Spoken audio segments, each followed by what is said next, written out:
Welcome to another episode of Casual Cinephilia, where enthusiastic amateurs talk very passionately about movies. I'm Ian. I'm Lorian, and today we are not talking about a movie. We're talking about a show. That line is getting blurrier and blurrier. Yes. The longer that Disney Plus is out.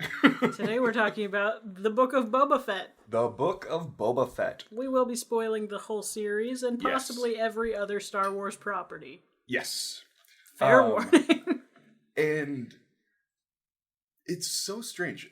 Because it's the Book of Boba Fett, but I'm pretty sure by the time you get to like episode 5, you realize that this is not a standalone thing. This is just Mandalorian season 2.5. 3.5. No, right? 2.5. We haven't had 3 yet. Have we not had 3 yet? No, we've only had 2. But I thought the next season was 4 and it was the last one. What? I don't know. Maybe people are lying. I'm pretty sure they're lying. We've only had 2 seasons so far. Either way, this was definitely... The end of this was The Mandalorian, not Boba Fett. There was a meme that I saw that was so beautiful because there are things that I love in this world. Great. One of them is Star Wars. Sure. And the one thing that makes me hate Star Wars is the fan base. Yes. Star Wars fans are awful. Star Wars fans are the worst part of Star Wars. And so sometimes it's hard to say I'm a Star Wars fan because then I always get into heated debates with people and then I have to sheepishly just say, but I like all of them. They're all fun. Yes. Isn't that fun? I also have to do that and it's contentious. Yeah. And so Book of Boba got some heat. Ooh, so much. A lot of heat.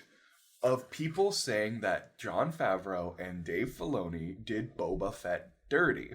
Which is stupid. It's so stupid because who knows Boba Fett better than Dave Filoni? Nobody. Literally nobody. I think he knows Boba Fett better than George Lucas. Oh, I'm sure.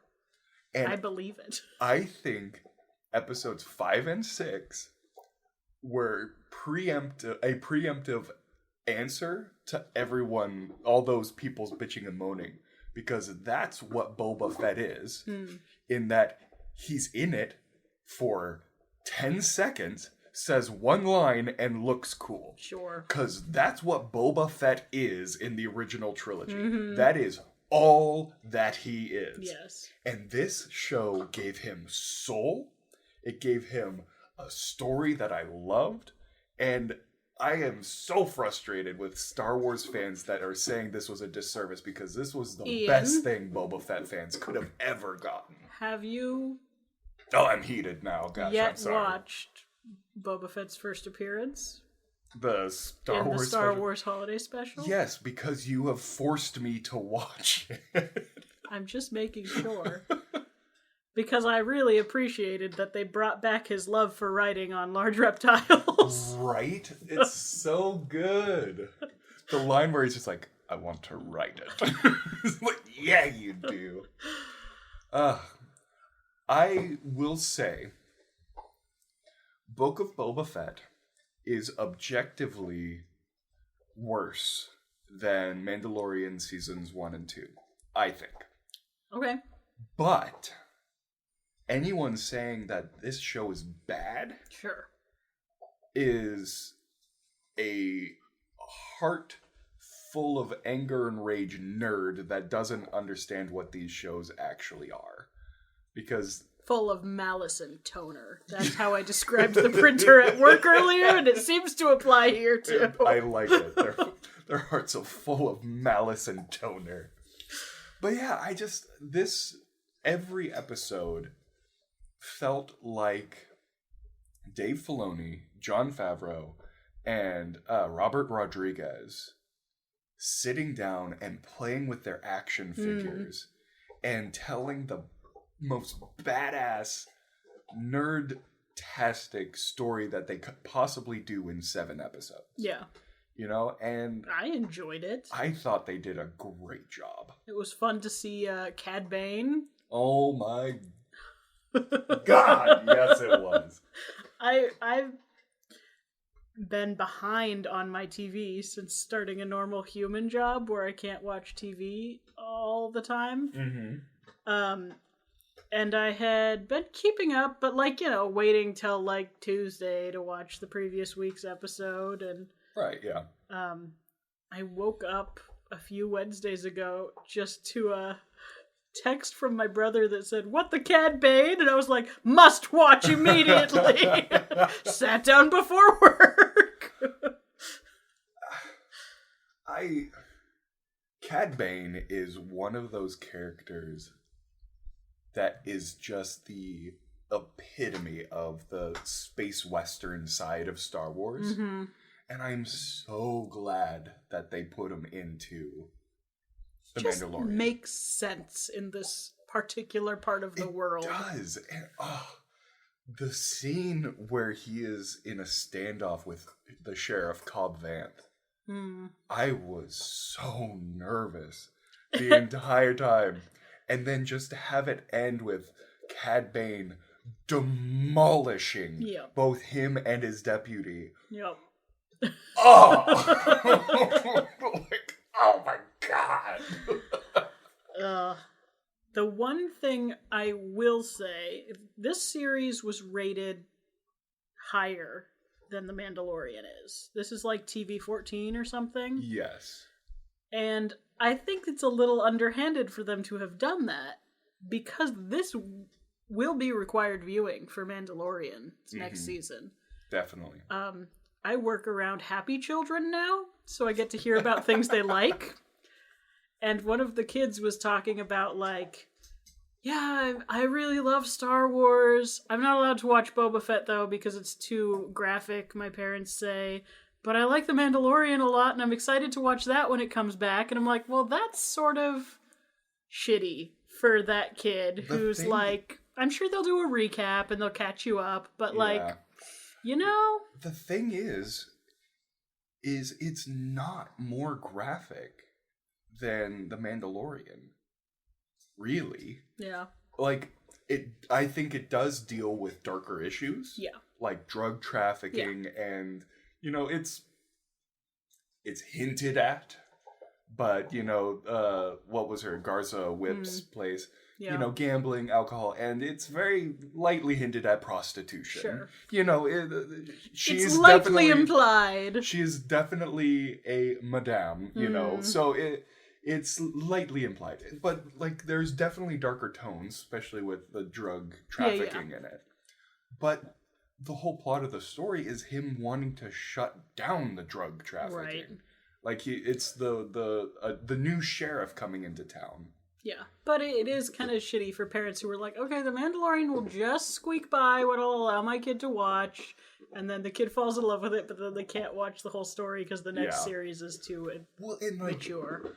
That really, irk is the wrong word, but that bugs me a little bit because I just rewatched episode 1 of Mandalorian. Yeah.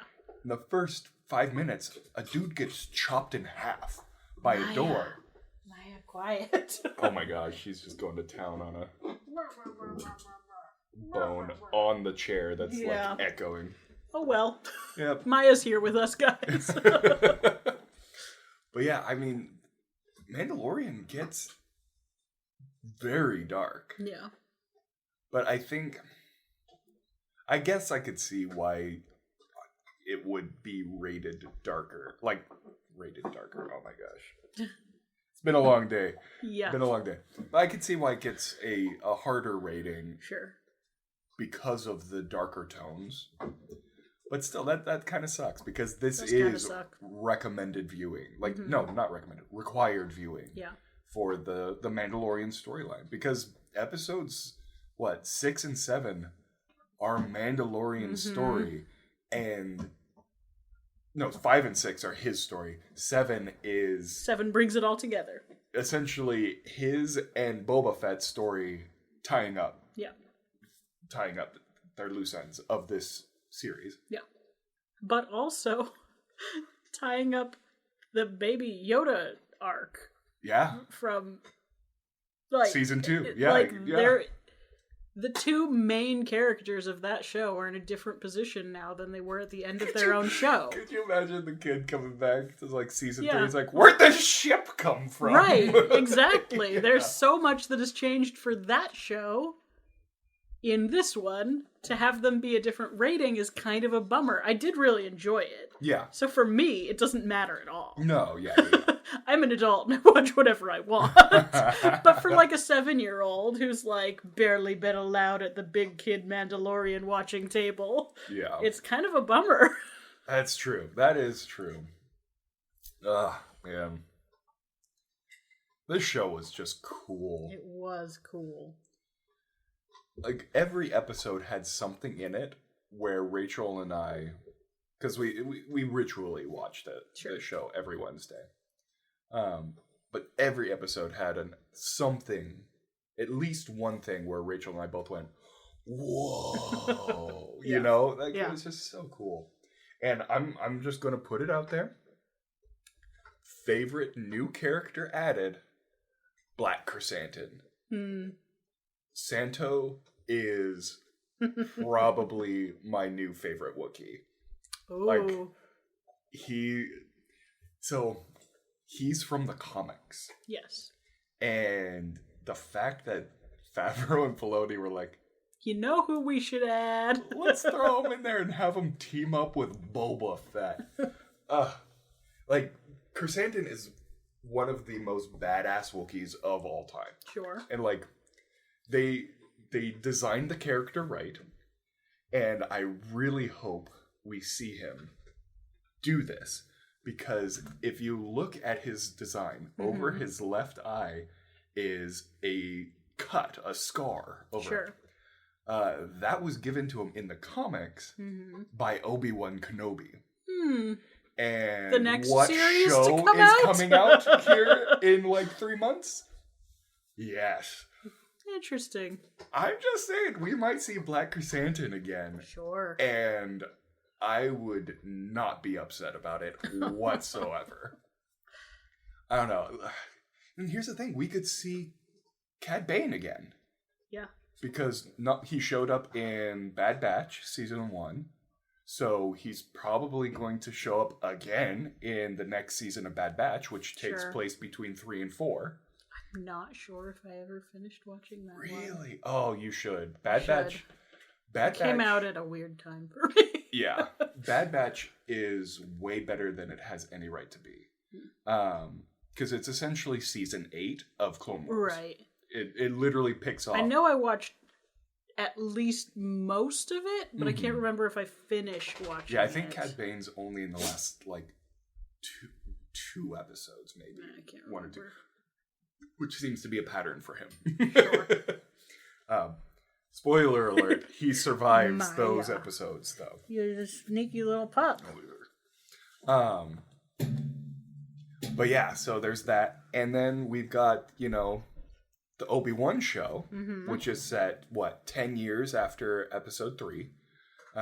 So who knows where it's going to be set. I'm assuming parts of it's on Tatooine. Sure. Would make sense. I mean, we know so very little about what happened to Obi-Wan between episode 3 and 4. Hot dog. So, I mean, I'm just so excited for that. And then we've got the Andor series, which is set before episode 4. So, I mean, we've just got so much stuff that Cad Bane could show up again. He could show up at any moment. Literally. And, man, I just have to give it to Lucasfilm for their creature design. Because it's not easy to translate a cartoon to real life and have it keep that essence of what made him such an iconic character in the cartoon. They did such a good job. They did it. I feel like I'm just dominating this conversation, but I'm so excited about this show. So I apologize. That's fine. I apologize. But like the scene where the winds change in Freetown, Mm-hmm. and Cobb Vanth is walking across Main Street essentially, and you just see the silhouette in the mirage of the stranger from the desert walking up, and I saw the hat, and literally you can ask Rachel. I went, no. No, and like every shot where he got closer and like you saw more detail, and then I saw the chin was blue. Like no, no. Oh God! And they got the original voice actor too, Corey Burton. Nice. He was the original voice actor in the Clone Wars series, and so I mean, nice. It's just. Dave Filoni and Jon Favreau are just... They're good at their jobs. They're so good at their jobs. Ah. I will... Oh. I mean, just every time I look at the poster, I remember more Mandalorian stuff that's so dramatically different than it was at the end of The Mandalorian. Like the fact that he's been rejected by his little tribe of Mandalorians now. Yeah, he's no longer a Mandalorian. Quote unquote. In big fanatic level quotes. Yeah. No, Also, and this is a controversial statement for sure. Uh-oh. I liked the youths. The youths on their shiny scooters. I liked them. the mod squad. Yeah. Get out of my shoe, Maya. I liked them. I struggled with their scooters. Yeah, they didn't look quite visually right. They probably should have been a little dustier. They didn't quite mesh, but the concept I liked. The concept. So I was willing to look past the shininess of the scooters. The concept of a quote-unquote street gang of body modification people where they don't need robotic prosthetics, but they do it, is actually a really cool concept. Here's the gymnastics that I went through to accept the bikes. This is their shiny thing. It's gonna stay shiny, no matter how much the elements don't want it to. It's a character point that they're shiny. It's telling you who they are. I see that. I do think they should have chosen different colors. Mm-hmm. You know, like shifted the tones a bit. The values were wrong for the world. I get it. But the concept I do like. They would have been great in the prequel Coruscant. Oh yeah, they would have fit right in, which is the point they were making. I still think the colors should have been shifted a little. Yes. The color of the paint was just a little less bright, bold Windows flag colors. Yeah. And a little bit more tilted to like mustard olive brick. You know, just a little bit of... Well, and that's the thing. I didn't dislike them. I thought the characters themselves were interesting. Yeah. The whole concept of the modders was interesting. The Thundercat cameo as the modder engineer guy was cool. Like, all of that was cool. And how they brought it in with how Fennec Shand was healed, you know. Like, all of that's really cool. It was just the bikes that got me a little bit. I get it. I moved past it in my mind. Moved on. Can we talk about... No! Whatever it is, I refuse! Oh, okay. The fact that Danny Trejo is now officially Star Wars canon. Yes, I loved that. Perfect for him. I love it. Danny Trejo is one of my favorite just people. Yeah. And he's good. He's just so good. And he's been in every Robert Rodriguez film. He's the exact perfect guy for that role. Yeah. It was the exact right role for him, and he was exactly right for the role. He was so You know, like the big gruff dude who's actually a big softie for his pets or animals he trains. Yeah.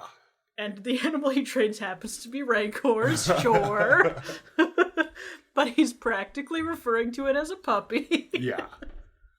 Well, I'm like, what gives Dave Filoni and Jon Favreau and now Robert Rodriguez the right to make me feel bad about disliking Tusken Raiders and Rancors? Right. Because now Rancors are just giant-ass puppies, Big and puppies. Tusken Raiders have, like, stoic and beautiful culture Right. that, like, I want to know more about Right. and want to see more. And yet, they have, like, stayed straight and narrow on the fact that Jawas are just a bunch of fucking They're assholes. such shitheads. Like, every series so far, they're just all a bunch of assholes. Little monsters. Oh, and the fact that Pele Moto went out with a Jawa one, like, they're furry. Yep. And she goes like, furry. Yep. Very furry. Liked her being back in this. She is low-key one of my favorite characters. Great. Like her little squad of droids. Oh, the squad of droids. The new droid, the BD droid, that's from a game that came out, Jedi Fallen Order. Super good game.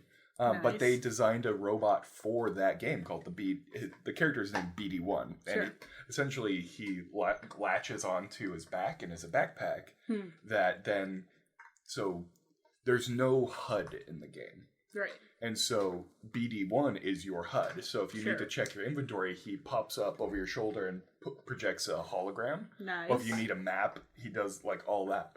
And so the fact that there's a BD droid in this makes it like official canon that it's there. And it uses a hologram to show the Mandalorian where to put one of the panels on. It's like, oh, it's all coming together.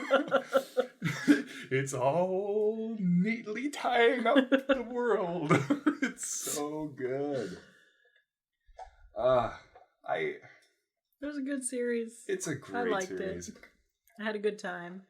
It is definitely, though, a 0.5 series. Yeah.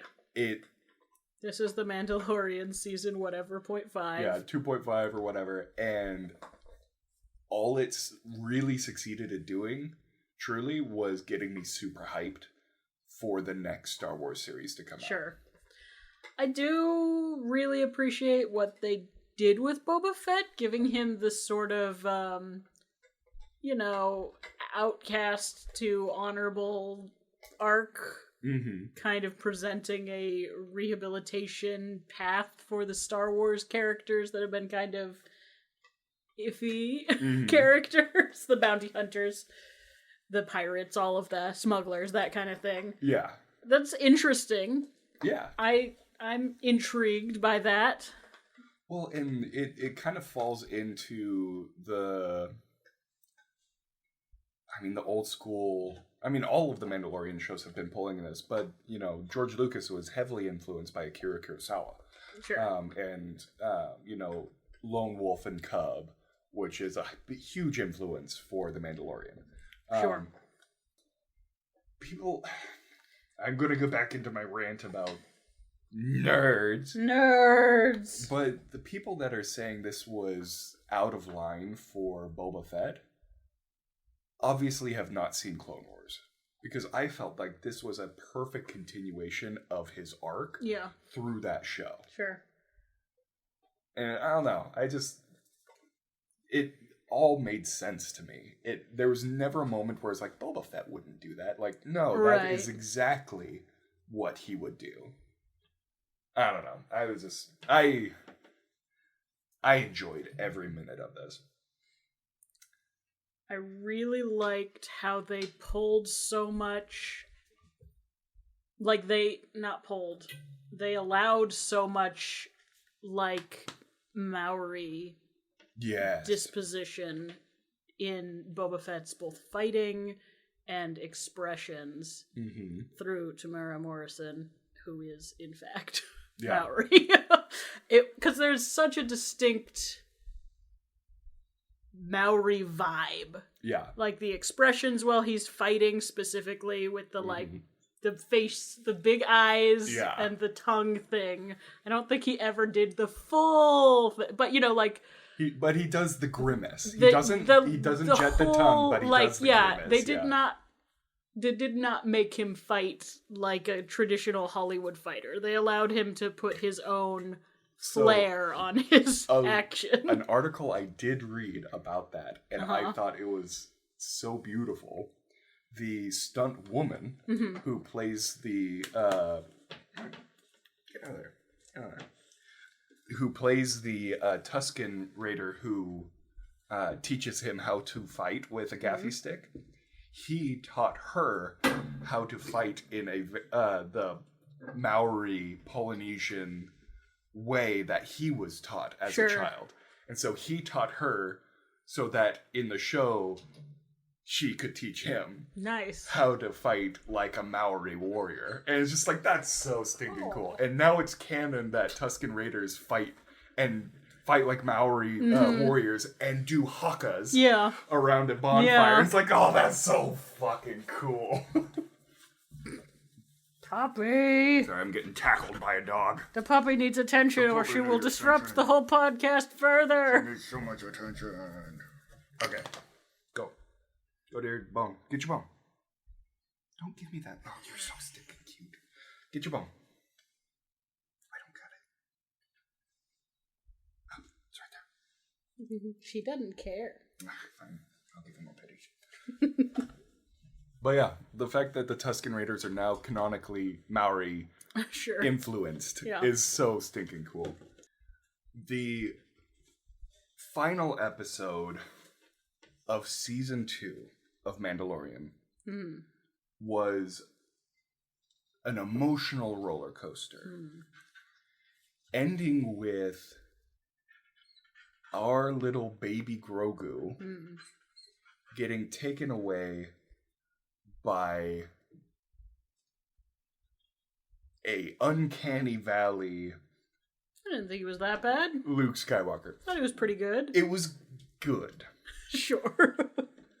What they've... Get out of there. There's nothing back there. There's power cords. That's all that's back there. She would like to eat the electricity, please. Yeah. She can become more powerful than you can ever imagine. Oh my gosh. The Luke Skywalker of Boba Fett was hands over fist better. Oh, yeah. It was so good. And what's cool about that is that a YouTuber saw season 2 and used his deepfake knowledge and made a better version of that scene. Sure. And Lucasfilm was like, huh, and hired him. Good. And so he worked on Book of Boba Fett, and that's why Luke Skywalker looks so much better, is because Lucasfilm saw that and was like, well, obviously he knows how to do it better. So they hired him to do deepfake tech. Nice. For Book of Boba. So cool. That's super cool. Good job, Lucasfilm. Right? Well, and this is me nitpicking. They still, I feel, need to work on the voice. Sure. Because the voice is close, but it's I'm still... not mad at it. Neither am I. Neither am I. That's the thing. Like, every moment Luke was on screen, I was geeking out. And the fact that he talked with Ahsoka and she mentioned his father, I was like... I was having a good time. But, like, there's still a robotic aspect to his voice. Sure. And his... I'm gonna blast you, dog. And like with canned air, it's fine, everyone. And like his physical motions of his face were still just a tidbit robotic. Like they didn't quite feel natural. But man, if they improve as much as they did from the first time we see him to this time to when we see him next, Sure. it's going to be uncanny and it's going to be great, and I can't wait. And I'm just gushing about this show. Rosario Dawson, she is Ahsoka. Yeah. Like, it just makes so much sense. It makes so much sense, and like, I don't know. I've loved the character. Well, not since it was introduced. Ahsoka, when Ahsoka was first introduced, was unbearable. Yes. Briefly unbearable. Well, there's actually a fantastic YouTube video. I'll send you a link so we can put it on our Patreon. It's a video essay. Continue, yes. It's a video essay on how Dave Filoni saved the character of Ahsoka in 4 episodes. Like, that's the title of it. Good. And it just goes over how he literally deconstructs the character and reconstructs it into a completely acceptable, not acceptable, but like recognizable, acceptable, real character. And, I love Ahsoka now. Yeah, I mean, Ahsoka got some real shit in the later seasons of Clone Wars. Yeah. And beyond. And beyond. So. Oh. And Cobb Vanth survived. Yes. Yeah. I hope your theory is correct. Yes, I do too.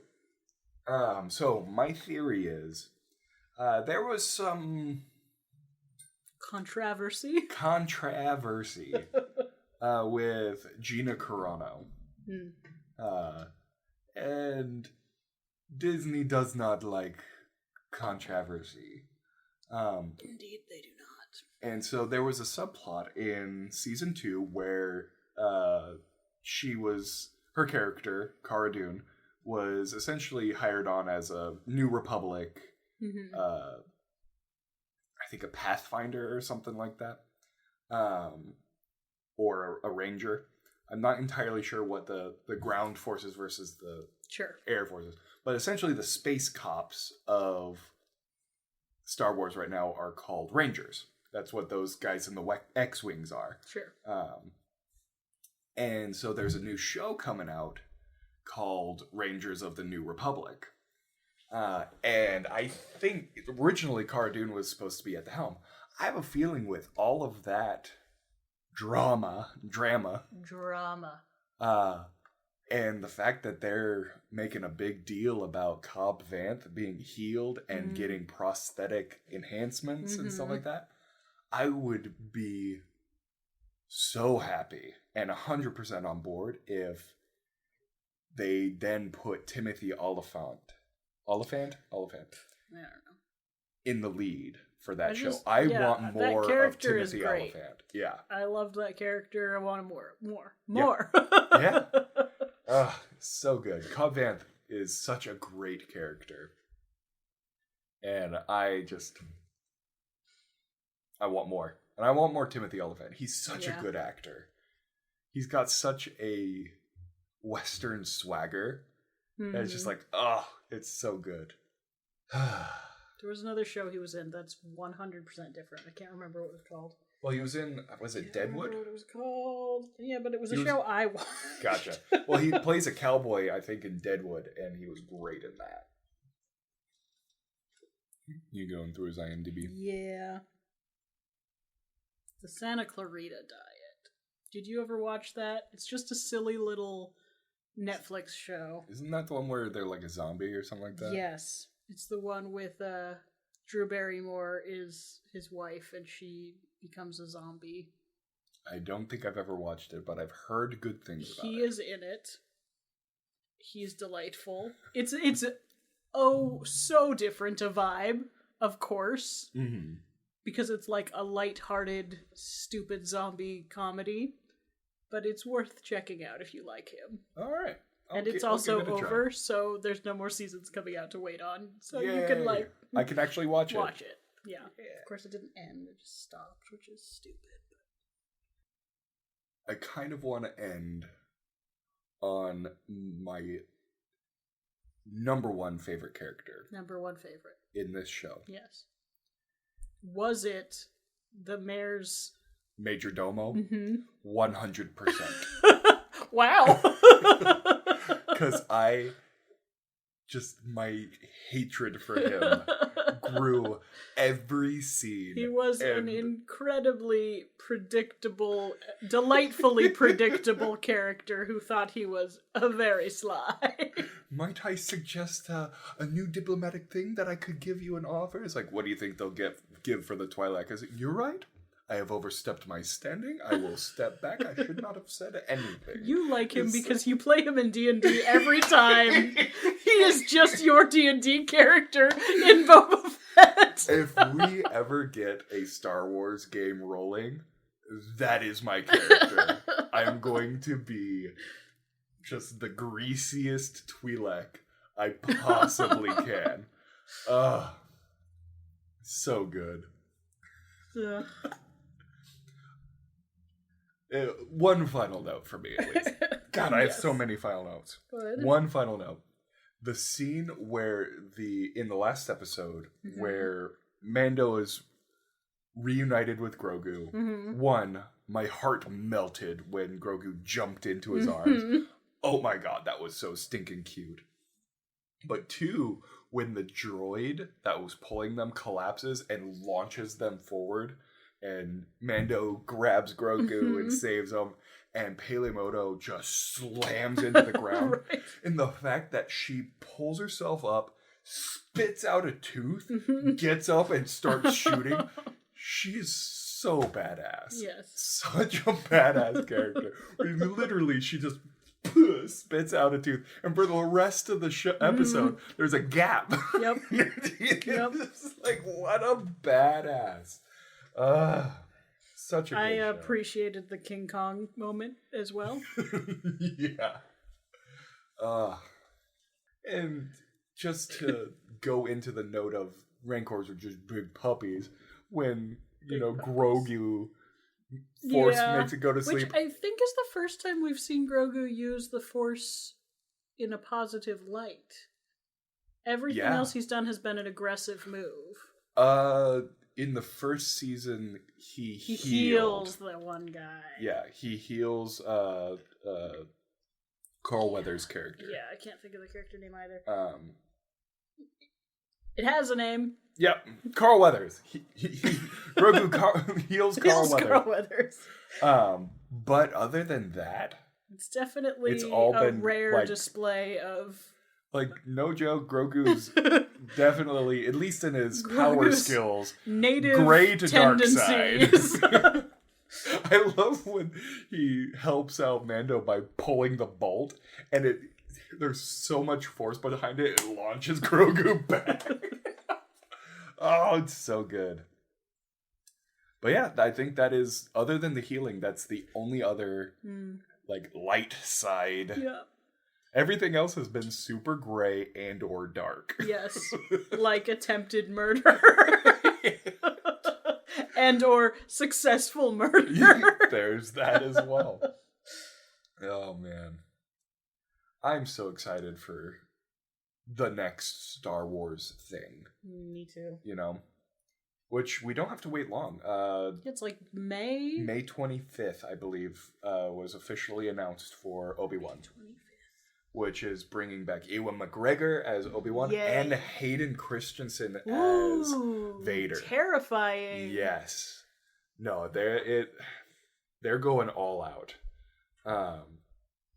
'Cause we know nothing. We don't know if Vader meets Obi-Wan again, which I'm thinking they will. Sure. Seems likely if they bothered casting a notable name as Vader. Right. So, I'm so excited. It's going to be great. Star Wars, I was, as a Star Wars fan, I was in such a deep despair with the newer movies. Sure. Because they just didn't feel like Star Wars to me. They're good movies. Like, I enjoyed them. I wasn't mad at them. I enjoyed them. I get it, but I'm not mad at them. But they didn't feel like Star Wars to me. They felt good, but they weren't Star Wars. Sure. And since Mandalorian has come out, every episode makes me feel like a 9-year-old. Yeah. Watching, Return of the Jedi for the first time. And it just feels so good. Still, though, and I know I've told you all this so many times, you need to watch the whole Star Wars television and film canon in universe order. Yeah. It does redeem the viewing of the newer movies. It does. I will go down saying that I enjoyed the new trilogy. And also, it makes the prequels kind of fun to watch. The prequels? No, I mean, you don't even... It's like, I cried in Attack of the Clones after watching it in universe order. Because when you're... They've done so much work to build up the history of that era that you watch, a lot before you get to that movie. Yeah. And it's the culmination of 70 hours of media you've consumed, and you understand more events that are fresh on the mind. Yeah. Even if you've watched all the stuff, if you haven't watched it in universe order in a 2-month-long dedicated go through, do it. It changes the way you watch the movies. It really does. Yeah. No, oh man. And you are gonna have to do funky things like stop the series mid-season and go to a movie, and then stop the movie and watch an episode, and then resume the, there's a little bit of finagling, but it's worth it. No, there's one thing that I watched where it's okay, watch episode 1. Now watch episode 2. Now watch Clone Wars seasons 1 through 6 in this order. Yeah, right. Up to this episode. Then watch season 7 up to this, and then watch episode 3. Yep. Now finish season 7, and now watch season 8 of this. And you're just that's intimidating. But then when you do it, it's you have to do it. Oh it's my so God. worth it. It's so because worth it. It will make you feel feelings. And I know that sounds stupid, but you just have to do it. Take my word for it and do it. Yeah. Do it. There are lists online to help. Yes, many of them. Many. And also, you can do it all with a Disney Plus account now. Mm-hmm. I don't think anything is left off anymore. Yeah, it's all there. Yeah. Yeah. I'm pretty sure the only, even Rebels, it's so good. But good. Rebels is on there, and that's one where it's you have to watch. Yeah, you've got to watch part of one season. Or half a season, watch episode 4, and then watch another couple episodes. Yeah. It does get funky, but it is well worth having your list and checking it off as you go. It's well worth it. Because it just... You really appreciate the work that Dave Filoni in particular has been doing. Because the movies are good. I like the movies. But having the context of all this stuff that he's just been busybodying his way to work things into where they need to go, really does change the way that you view it all. Yeah. It gives it all more depth. I realized that it was going to be deeper than I was expecting when in Rogue One. So this was years ago now, which that's crazy that Rogue One came out so many years ago. But there's a scene where they're on Yavin 4, and you hear in the background, Captain Hera, report to this. Captain Hera, report to that. And it was Captain Hera. Captain. That's no, Rebels. No. Oh my God. And then when the fleet warps in to try and save Rogue One, you see Hera's ship, and you're but that's from the cartoon. No, the cartoon ship on the thing. Why is that there? They're not the. Oh my God, they're the same now. It's all coming together. And now, that interweaving of all the content of, books, comic books, games, cartoons, all of that is in overdrive of them weaving it all in, and and my seatbelt's buckled and I'm ready. Like, let's go. Like, let's do this. Maybe I need to do the whole Star Wars thing again. Oh my gosh. I mean, maybe I think I could too. I think I could do it too. I thought it was going to be a one-time thing, and it just made the whole experience so much better than watching Star Wars has been. Yeah. That I was like, this is the way to do it now. Mm-hmm. It's like how you can't watch the Hobbit movies at all unless you watch the entire extended edition trilogy. Yeah. Because they're just not good if you don't watch the whole extended edition. And it is too long. Yeah. But it makes it better. It's worth it if you commit to it. So yeah. Star Wars. I just realized the intricacy of this poster. I really like it. It's a good poster. Like, it definitely follows the modern trope of, every character's head on it. But it is different colors, like the old colors, Western posters. And it's got the minimalistic suns of Tatooine. And it's got the cliff sides that kind of give the Mos Pelga or Mos Espa look. This is a really well designed. It's very pretty. Yeah, that's cool. And it's, I think, every single character. Including Danny Trejo. Yep, Danny Trejo and the guy from Office Space. Yeah, this is great. That's a great poster. Such a spoilerific poster if you haven't seen it, though. Yeah, it really is. They really expect you to keep up to date, don't they? They are, yes. This is, Star Wars is becoming Marvel. It's not a late entry point thing. Yeah. You can't just hop in. Yeah. And I'm okay with that. Like, I'm okay with it, but it is a distinct sign of privilege to be able to watch it now. The privilege to have either seen it already or have the time to catch up. Yeah. And while I'm not saying I'm against that, I can see it as problematic. Yes. It's okay for media to be exclusive, and this is becoming exclusive. Mm-hmm. But I don't, it feels a little icky still. I see where you're coming from. And the fact that it's a online only subscription service it's all locked behind a paywall, and it will undoubtedly affect anything new that comes to a theater. Yes.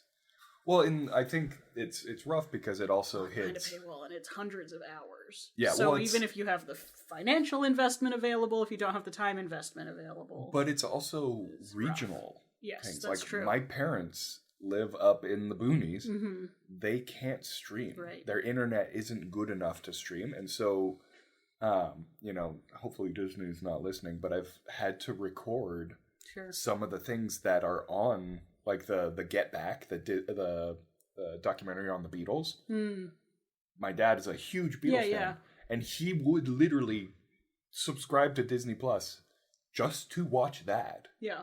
But he can't because his internet doesn't allow him. He has satellite internet that just is... Yeah, way too slow. He can stream for like 10 minutes before he hits his bandwidth limit. It's terrible. Because, Disney Plus is great, but it doesn't have options of resolution, so it always goes to its highest, and it just sucks up bandwidth. And so I had to essentially record it. Yeah. Pirate it essentially so that my dad could watch it, Yeah. I don't know what I mean by bringing it all up, but it is a thing that is weighing on my mind the heavier that we go down this direction of media. Well, in like the saving grace of my opinion of Marvel is that you can sit down on TV and there's a Marvel movie on TV at almost any point of the day on TV. Sure. Like, there will be one of them on somewhere, and so you can get caught up. Now with Star Wars, the only way to watch most of it, except for maybe the trilogy movies, is to have a subscription to Disney Plus. That's it. That's the only option. The only option outside of piracy, which, you know, like, I'm very against Disney. You can stop listening now. But I think is fine in some circumstances because the money that Disney is collecting is not going to the people making the show. Yes, artists should be paid for their art. Yes. However, a person pirating a movie or a song is not directly impacting hurting the artist. You are hurting the distributor. Exactly. And I am okay with hurting the distributor in large cases like Disney. You know, buy your indie stuff. Yes, buy the pirate indie your large stuff. Yeah. Exactly. But don't, because it's illegal, and we do not smile upon illegal activity. Nope. I accept Disney as my I almost said evil overlord.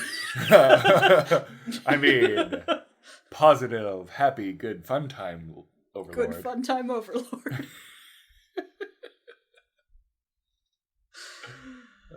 Don't know what to do about it. Have feelings. I mean, I'm benefiting and appreciating all this interconnected storytelling. It's great. The emotional payoff, you cannot argue with the effectiveness. 100%. But it does bring up ethical questions. Bring up questions in my mind. And it's solely about distribution, not content creation. Yeah, the content's great. Yeah. Keep doing what you're doing. It's just that and it's not even, I mean, I know we're joking, but it is, once again, not only about distribution and price of access, it's also about the fact that it's become so interconnected that unless you have 150 hours to set aside, you cannot catch up. Yeah. And that is a huge privilege to have 150 hours to set aside to watch a movie with. Exactly. So, I don't know what to do about it. I don't know if anything should be done about it, but I wanted to acknowledge that it is a concern that is growing in my mind. Fair enough. Fair enough. So, on that delightfully depressing note. Sorry. Do you want to talk about what we're watching next? Yes. Hopefully this will allow us to get away from depressing thoughts about social equality and the growing distance between classes. Uncharted! Which is... Time to watch Tom Holland swinging from airplanes and shit. Yeah, Tom Holland. It looks interesting. It looks fine. I'm excited for it because it's a fully produced, like fully funded video game movie. Like it's not an indie thing. And sure. And while all of those have been horrible in the past, this could be an exception. I have my fingers crossed, and I've been knocking on particle board. Yep. I want it to break the curse. Me too. I want good video game movies. I will always be disappointed that Nathan Fillion's an old man now and can't play Nathan Drake, but I do like Tom Holland. Yes. And I'm sorry, Nathan Fillion. I know you are a diehard listener of our podcast. I only mean you're an old man for this role. I would still...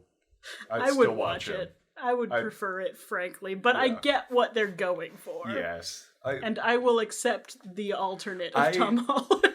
I would pay money, big bucks, for them to make an Uncharted movie where Nathan Fillion is Nathan Drake and Nolan North, who plays Nathan Drake in the games, is the villain of the movie. It'd be great. I would watch so much of that. I would watch that. I would go to the theaters 2 times a day for a week. 10 times a day, and then you do some math. And then I realized I'd be broke.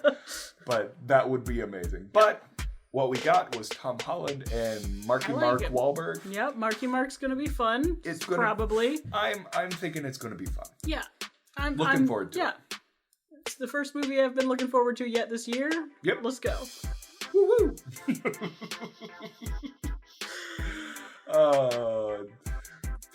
On that, I'd like to thank our patrons. Jenny, Jake, Pam, and Graham. You guys are awesome. Thank you so much for your continued support. And with that, this has been another episode of Casual Cinephilia. Thank you for joining us. Bye.